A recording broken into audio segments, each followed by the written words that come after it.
Today we're going to get into some two-color tatting. You see this? This is just a little motif that I worked up to show you what two-color tatting and needle tatting looks like. And there is a specific way you achieve this goal.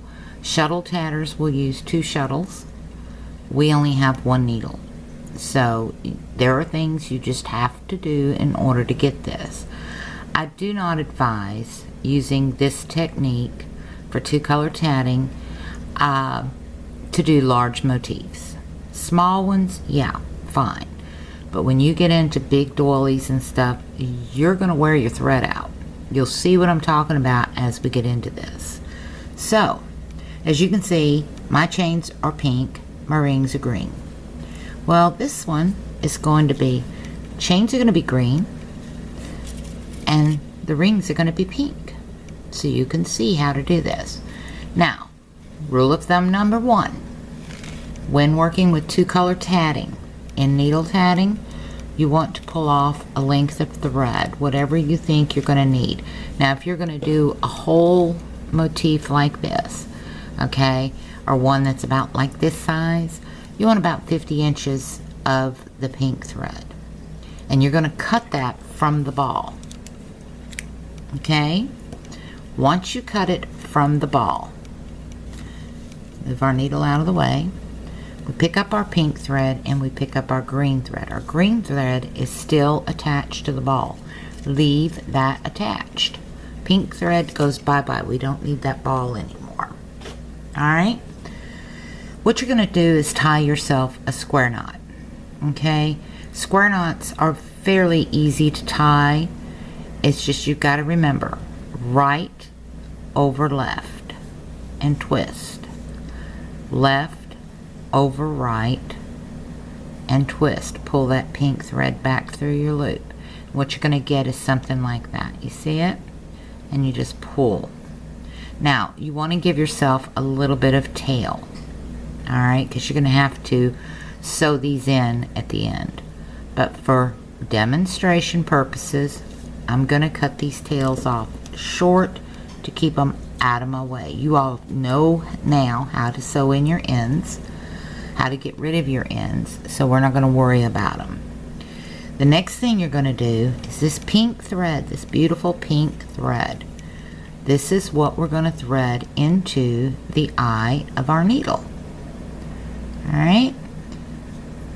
Now, of course, we're going to use our floss threader, our mutilated floss threader. I mean, it's getting some wear, but you can see I've been using this with all the demonstrations. It's still holding up. It's a good tool to use for threading needles. Okay, I won't lie to you about that, because this one has taken some serious abuse and it's fixing to get a workout now. So get your floss threader, thread your needle. Once your needle is threaded, you're ready. Now, the rings on here are true rings, so you're not going to have to tie the knot at the end of the ring. You're not going to have to tie a knot at the end of the chain because you're doing true rings. Alright, so let's get started. You want to lay that needle like this. Alright, and what's going to happen is your ball thread is going to twist over this thread. So what I do is I take my ball thread and put it in position. There's a lot of this moving going to happen, and there is a reason that it's going to move back and forth. Okay, I won't lie to you, but without doing that, you're going to keep stitching up your ball thread. So get used to moving that ball thread. And what we're going to do is we're going to put 3 picots separated by 3. Okay, so we've got our 3 double stitches. First picot, 2, 3, second picot, 2, 3, third picot, 1, 2, and 3. Okay, and as you can see, I'm working with the thread that's on the needle. So that makes it a true ring. So when we get ready to close this true ring, what we want to do, pull that thread that's coming out here over our thumb, okay, and hold that thread on the needle as we pull it off. Alright, some people will tie a knot on this type of technique. You really don't have to. You don't have to go through the loop. The ring will close. Alright, there you go. We have our first ring. The next step is reverse our work and work our chain. Okay, our chain is going to be with the green.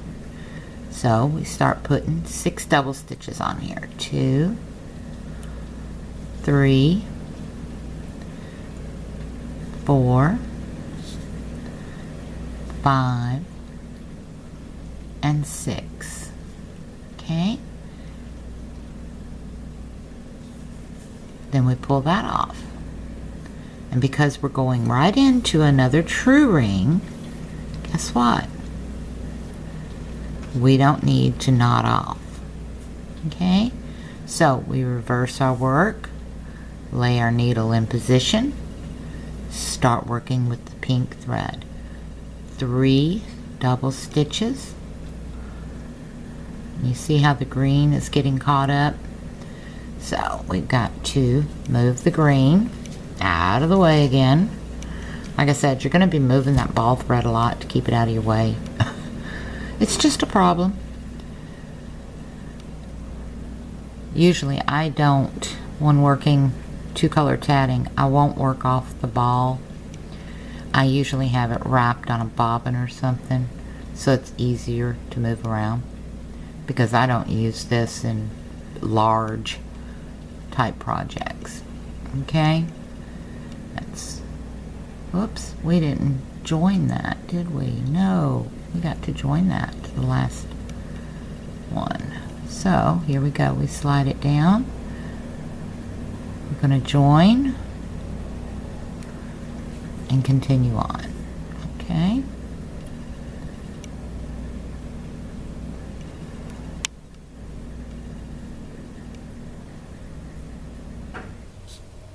picot, whoops, get up there,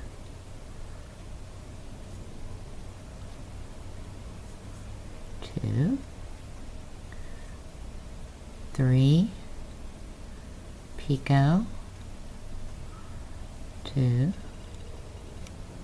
and 3. We're ready to close our ring.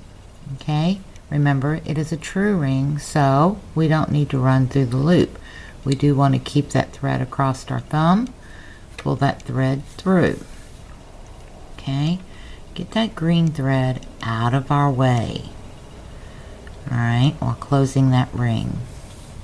Otherwise you'll pull your chain thread up through the ring thread and it'll look funny. Alright, that slipped. Twisted on me. That's why you have to hold your stitches in place, they'll slip. There we go. And we're ready to move on to the next element. Granted, this is not the best tatting in the world. I won't lie to you. I am not an avid needle tatter. Do you believe me? I guess you do now.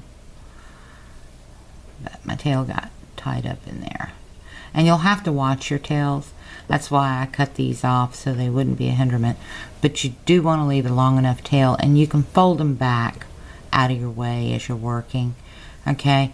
But I did that because, as you can see, you're messing with a lot of thread here, and you're constantly moving this ball thread back and forth to keep it out of the true ring. But that's how you do 2-color tatting. It's fairly simple. Alright, it looks complicated, but it's really not. So, I hope you learned something. I hope you learned how to 2-color tat. But remember, if you're going to do something like an 18-inch doily, you are going to wear yourself out with this back and forth motion. Alright, so until next time, where we're going to do a split ring 2-color tatted. See, I'm going to show you how to do that too. That's a little added tidbit. But I'm going to show you how to do that in the next video. So until next time, I hope you enjoyed this video. Have a wonderful day. Thank you so much for watching, and happy tatting.